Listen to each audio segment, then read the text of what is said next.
Betapa ketinggalan zamannya bangsa ini untuk bicara tentang situasi yang sesungguhnya sedang terjadi di dunia internasional, regional, dan nasional. Betapa ketinggalannya. Ridwan di sini benar.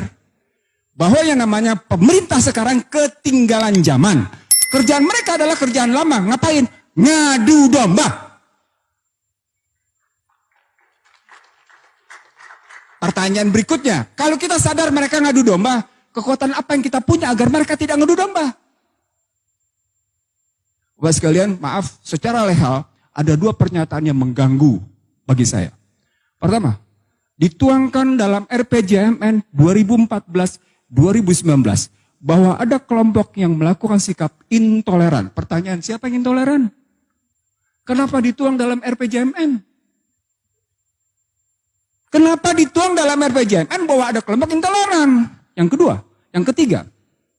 Sekarang, kita ambil RPJMN 2024. Ada kelompok yang dinyatakan selalu berpikir tentang kegaduhan. Kalau itu dilihat dalam cerita sejarah, dia lupa. TNI ketika mempertahankan negeri ini, kerjasamanya adalah dengan umat Islam. Sama seperti ketika tahun 99, Baratlah yang menyatakan cuma tinggal dua kekuatan yang masih bisa mempertahankan Indonesia. TNI dan Islam. Setelah TNI, balik ini maaf ya karena ini omongan saya dengan beberapa tokoh jenderal sampai akhirnya di tempat bawah saya menggugat tentang Sabta Marga. Satu-satunya sipil saya gugat Sabta Marga di tempat Prabowo Subianto karena saya begitu risaunya saya melihat situasi. Kemarahan saya sebagai satu-satunya sipil di hadapan para jenderal itu yang mengatakan, kemana para tentara itu yang kemudian malah sibuk dengan kekuatannya sendiri. Ini beberapa jenderal bukan satu, 13 jenderal saya ingat betul. Saya bilang, Bapak sekalian, negeri ini dipertahankan oleh dua kekuatan. Kekuatan Islam, para ulama, dengan kekuatan TNI. Bahkan sampai dengan 99. Lalu ketika masuk ke dalam situasi sekarang, di mana Islam diobok-obok, TNI dikacaukan dengan cerita, menurunkan baliho. Kok mau TNI nurunin jabatannya? TNI telah diturunkan jabatannya sedemikian rupa dari peta mempertahankan keamanan sampai akhirnya ikut bicara tentang ketentraman.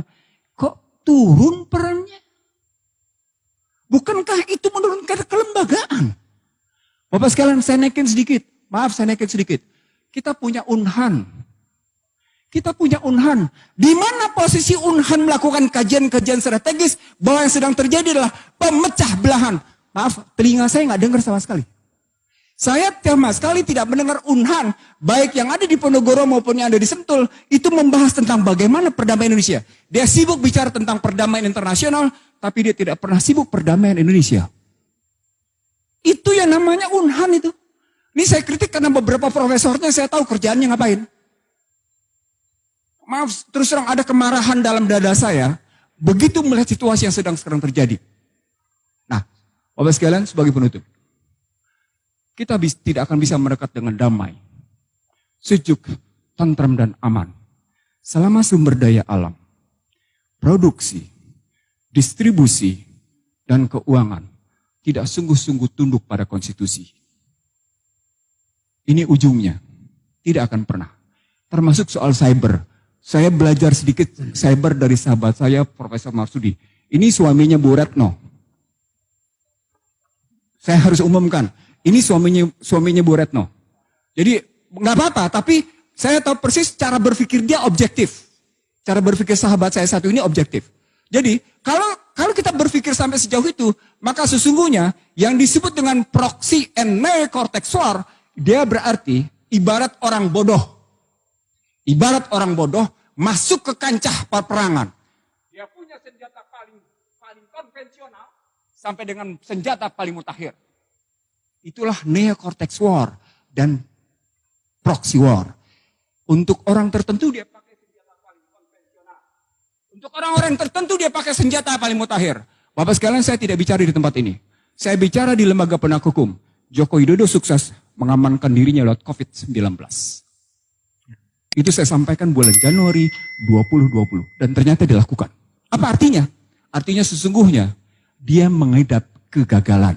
Sayangnya ketika pada Januari 2017, Rizik Muhammad Syihab mengundang untuk rekonsiliasi dan berdialog, hingga hari ini dia tolak.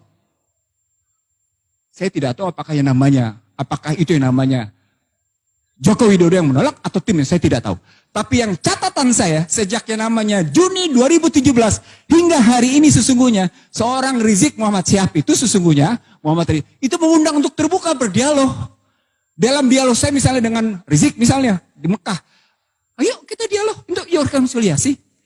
Dalam pandangan saya, itu berarti, kalau dalam buku saya menyebut ada 7 variabel, itu berarti memang ada sekelompok orang yang begitu kuat sedang mempertahankan kepentingan kelompoknya, kepentingan dirinya.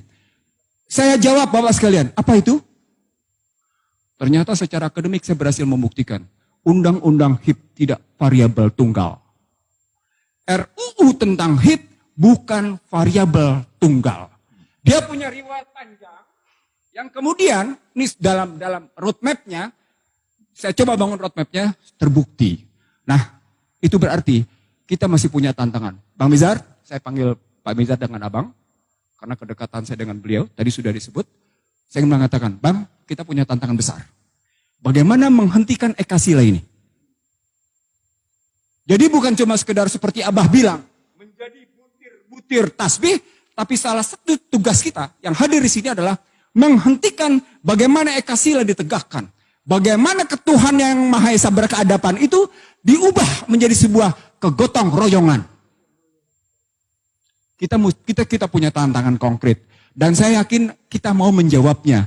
Karena kita tidak mau diperbudak oleh kekuatan materi belakang. Terima kasih. Assalamualaikum warahmatullahi wabarakatuh.